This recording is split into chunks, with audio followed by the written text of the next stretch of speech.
Hello and welcome. My name is Aditya, or as Thomas likes to call me, AJ, and today we're here in kind of rainy Bonn to talk about this, the all-new Infiniti QX30.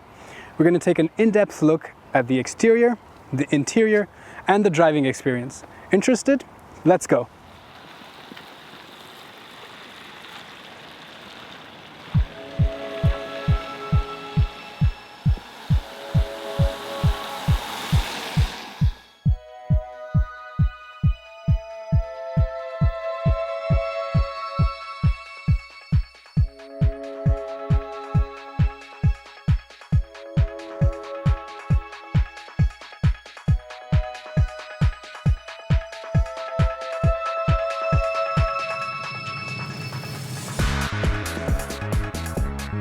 So we all know that SUVs are becoming the trend now.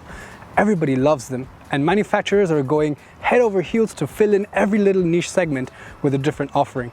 So it's no surprise that today we have yet another one. And this is the Infiniti QX30. And it looks a bit familiar, doesn't it? And it should, because this is basically the Mercedes GLA. Like the standard hatchback version, the Q30, which is based on the Mercedes A-Class, this shares its engine, its platform, and its drivetrain with the Mercedes GLA. But what's really different is the exterior design. For example, this is trademark Infiniti, with the dual arches, very pronounced theatrical shoulder lines and haunches on the bonnet, and these eye-shaped headlights, which is another key design element unique to Infiniti. So this is the luxury compact SUV. So what that means is that this QX30 is raised by about 20 millimeters in height over the standard Q30. And to give it a more masculine, muscular SUV kind of a look, we have this black plastic cladding around the wheel arches. These rims are also very unique to the QX30 model, and these are 18 inches. And usually we see in our test cars that we have always the highest spec 20 inches wheels or 19-inch wheels, and most people don't go for that, but this is the standard and this is what you get. As we continue down the line, we see that the 2.2 liter diesel badge is on the side, and it's a very flowing lines across the body. It's almost as if there's a flag fluttering. You can see that kind of motion in the bodywork. Again, black plastic panels in the bottom to give that SUV kind of look. Continuing over the rear wheel arches, and this is another key design element unique to Infiniti. It's the crescent cut, as they call it, and it's accented by this chrome C-shaped crescent along with the body, which is also in that shape. And finally, the rear sloping roofline also cuts into the C. And overall, I think it's a bit too much. That's my opinion, but tell us what you think in the comments. And overall, I think even though it's a bit flamboyant, I think it's pulling it off quite well. So here at the back of the car, the sloping roofline makes the car very coupe-like rather than an SUV boxy shape. And we have a small little spoiler over here. And we can see that the all-wheel drive badging on the left side of the car. We have a very nice sloping arch, which seems to be the general prevailing theme of Infiniti's design. We have a black clad bumper and a plastic bash plate, or a diffuser. It's not really a diffuser. And we have twin exhaust pipes in the bottom. Overall, flashy, but it works for me. Now let's take a look inside.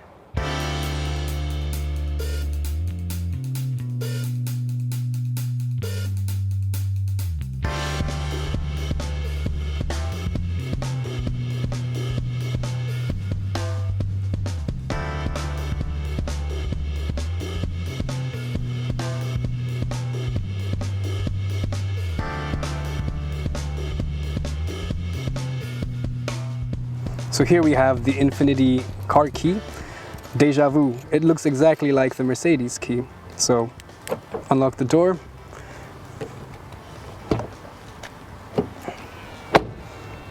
It sounds like a Mercedes too. Inside we have a very nice clean door panel, very good materials up here, a nice strip of aluminum at the top.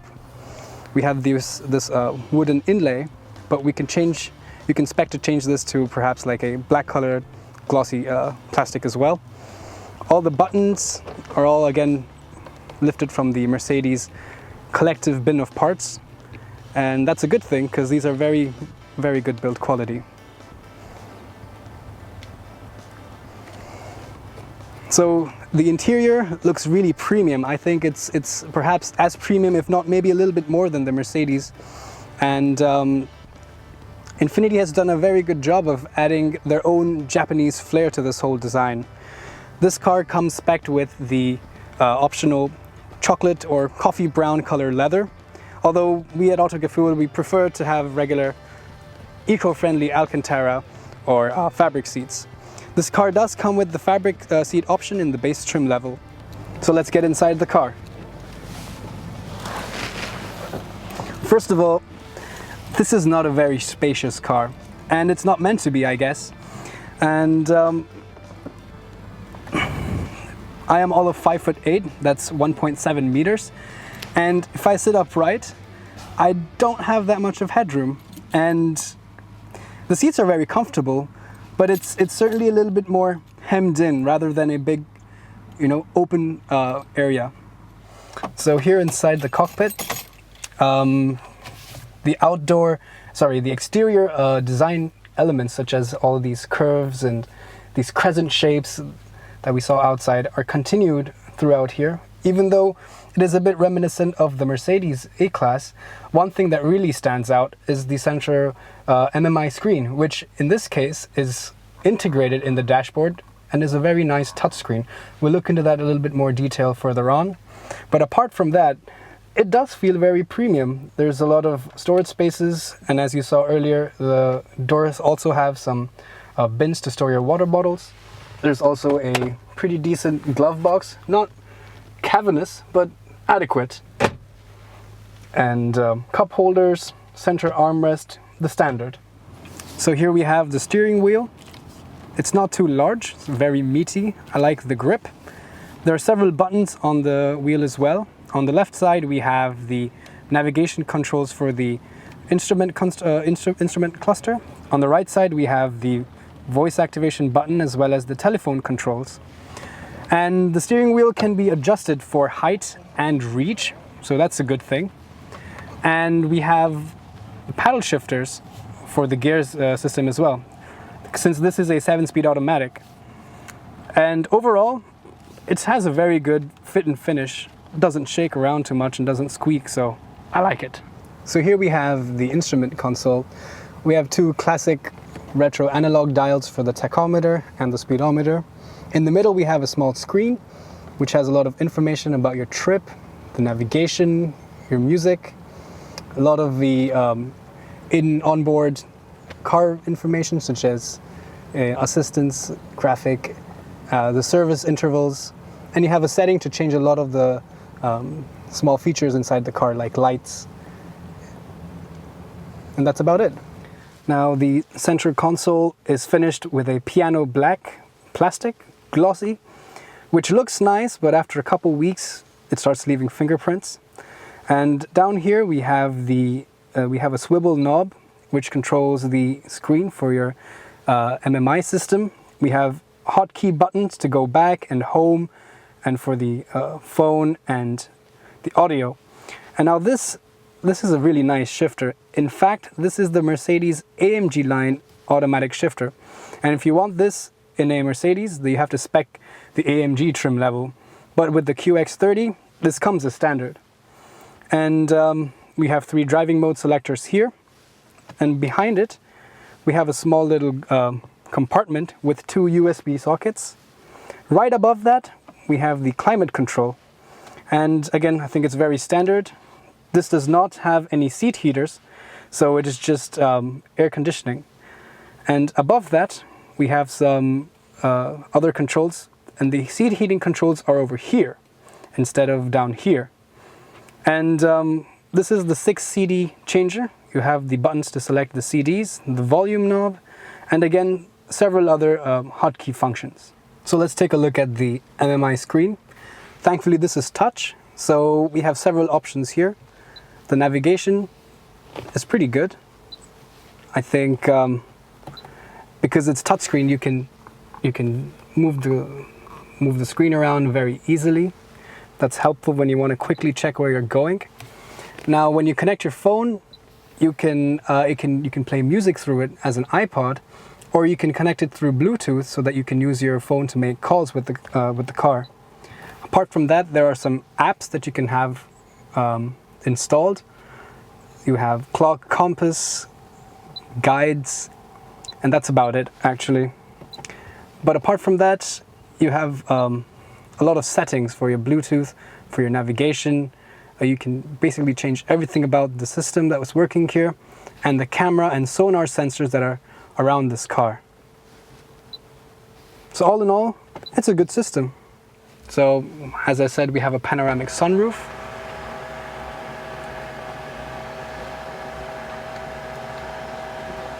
Well, this does definitely open up the space inside and makes the car feel a little bit more spacious than it really is. So let's get into the back seat. So again, we're greeted with the coffee brown leather in the back as well. So as we remember, this seat is set to my driving position, and it's not horribly bad here. I have pretty good knee room, but we have a panoramic sunroof. We'll get to that later.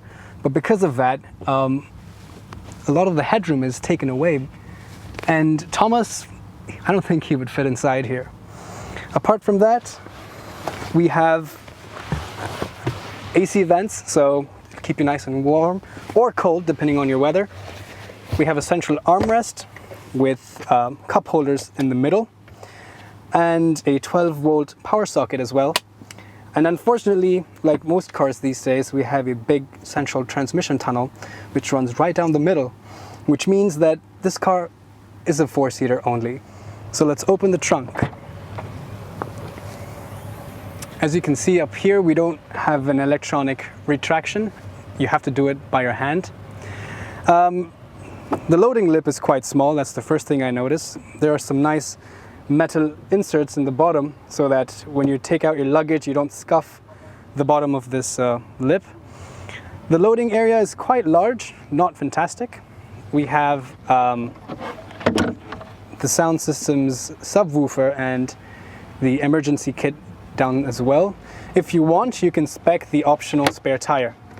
And as you can see, we also have a ski hatch, and the seat splits in a 60-40 fashion, but there are no handles in the back, so we need to employ somebody else to do that for us. Hey guys, how you doing? So let's take a look under the hood. If I can find it. So, well, first of all, there is no hydraulic assisted hood. So here we have the engine, and as we know, this is the Mercedes 2.2 liter diesel engine, which knocks out about 168 horsepower. This has the 4-wheel drive and a 7-speed dual clutch automatic transmission only. This is the only engine variant that you get in Germany. You have 2 trim levels, the Premium and the Premium Tech. The Premium trim level starts at around 38,000 euros, and the top variant goes up to 45,000 euros. In the US, however, you get 3 trim levels: the base, the sport, and the all-wheel drive. Now, the base variant starts at around 30 to 32,000 US dollars, and the top variant also goes up to about $45,000. But in the US, the bottom 2 variants come with only front-wheel drive, and it's only the top variant where you can spec a all-wheel drive system if you want. One more thing I want to add is the all-wheel drive system is primarily front-wheel drive biased, and only in certain situations will up to 50% of the power be sent to the back. And in the US, currently there's only petrol engines offered. You have the 2.0 liter 4-cylinder turbo petrol, which knocks out, I think, about 208 horsepower. There you have it. So we saw our car, which was this dark silver color, but over here we have another variant of the color. This seems to be a more coffee chocolate brown color, which would, I think, go very well indeed with the interior, which is already a coffee brown color. So here we have the standard Q30, and you can see our review of this in our channel. And let me know what you think. Does this look very similar to the QX30, or is there something very different? Let us know what you think in the comments below.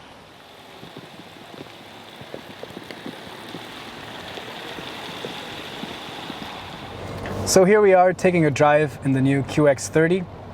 First impressions, well, it's definitely not a full SUV, and it's not supposed to be. Although that there's the improved raised height does give you a better look out from the front. And I think that's one of the reasons why people really like SUVs, and that's why they're gaining so much popularity. People like to be sitting at a higher level in the car and have a better visibility. But when I talk about visibility, this car has a very low roofline, and because of that, like for example, if I put the sun visor down, I cannot see anything. But apart from that, because of the panoramic sunroof, it does improve the overall cabin space feeling a lot better. Now let's talk about the suspension a little bit. Well, since it's raised, you always expect to have more body roll around the corners. But Infiniti has a recoil spring in the suspension which prevents excessive body roll and helps to maintain the car flat during cornering. And I noticed that, and I think it's working quite well. Another thing that I want to point out is Infiniti has something they call the active noise cancellation for the engine. And at city speeds like right now, you really cannot hear the engine at all. Further, we're in the eco mode, and the engine is always maintained at a low RPM and a higher gear. So it's quite smooth and quiet inside. The suspension is a bit stiff, but I wouldn't say it's noticeably stiffer. Perhaps a little bit more than the Q30, because obviously this is the SUV. But in slow speeds over the city, rough city roads, it handles the bumps quite well. The steering wheel is quite light at slow speeds, which is good because if you're parking your car, then you don't have to waste your time and energy to maneuver the steering wheel. And it does weight up at higher speeds, so you get more confidence. Couple that with the four-wheel drive, long straights on the Autobahn is really, really confident inspiring. The seats are quite comfortable, and although they're not exceptionally wide, for somebody of my size, I think it's quite comfortable.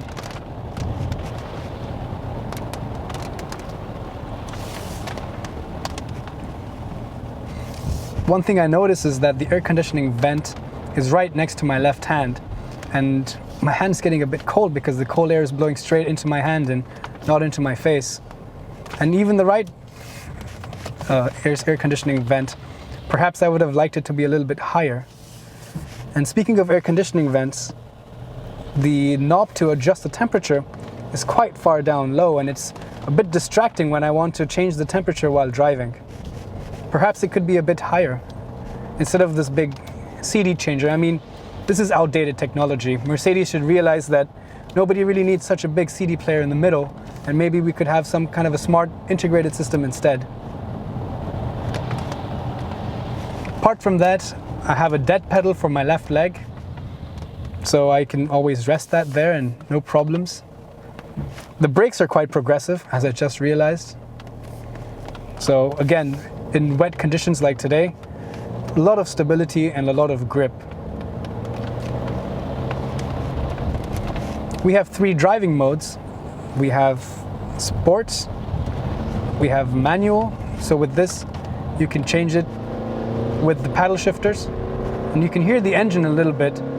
It's not necessarily sporty. I wouldn't call it sporty, and it shouldn't really be a problem because if you're buying a crossover diesel hatchback, I don't think a sporty sound should be your primary concern. But apart from that, the eco mode I think is the best when you're in the city at least.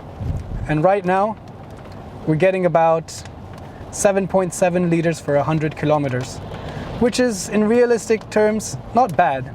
The claimed figure of 5 liters for 100 kilometers is truly an exaggeration. I don't think you can accomplish that on a day-to-day basis.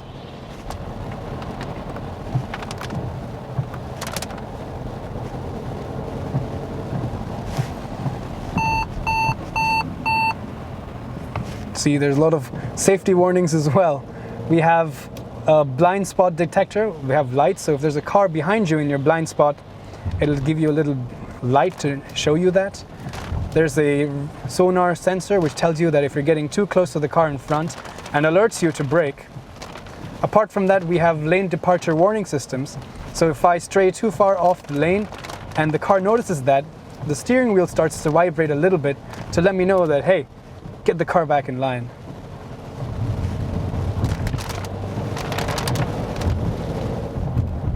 Around the city, the compact dimensions of the car certainly help to make it easy to maneuver.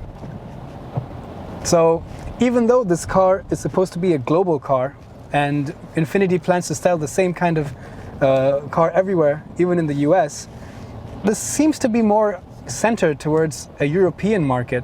And the fact that it's based off of the Mercedes GLA shows that this might not be the best business strategy for American markets. I mean, I'm a small man and I'm finding it a bit tight in here already. I can imagine how much tighter it would be if you're much taller like our Thomas. The main competitors for the Infiniti QX30 are, for example, the Audi Q3, the BMW X1, and of course it's sibling the Mercedes GLA. And when you think about it, a very well-spec'd QX30 is not significantly cheaper or anything as a Mercedes GLA. So it comes down to the question, are you willing to try out a new badge, or are you going to stick to the same trusted German Mercedes and Audi and BMW brands?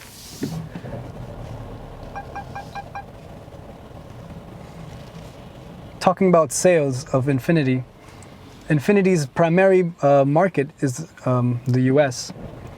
Last year in 2015, Infiniti sold about 145,000 units in North America, while in Europe it sold only 7,000. So this is their strategy to change all that and hopefully pander to a more global audience.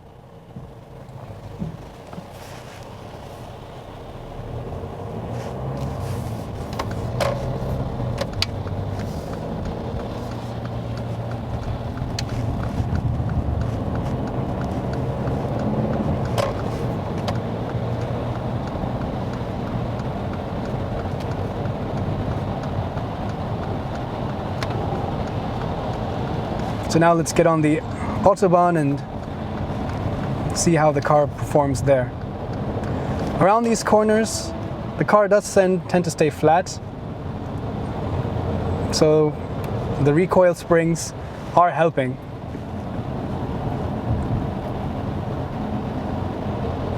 Put my foot down, it takes a couple seconds for the car to wake up and shift down, but overall it's not too bad.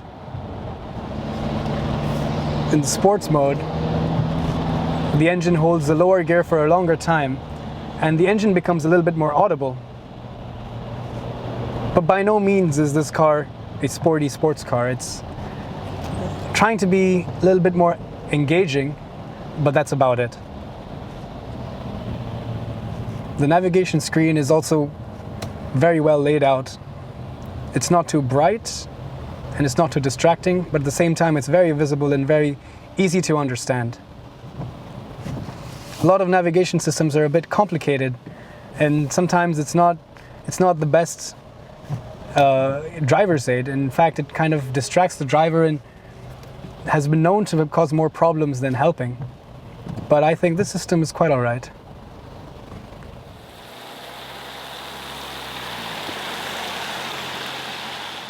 To sum up, in conclusion, today we had the graphite shadow colored QX30 and we also showed you the chestnut bronze color as well.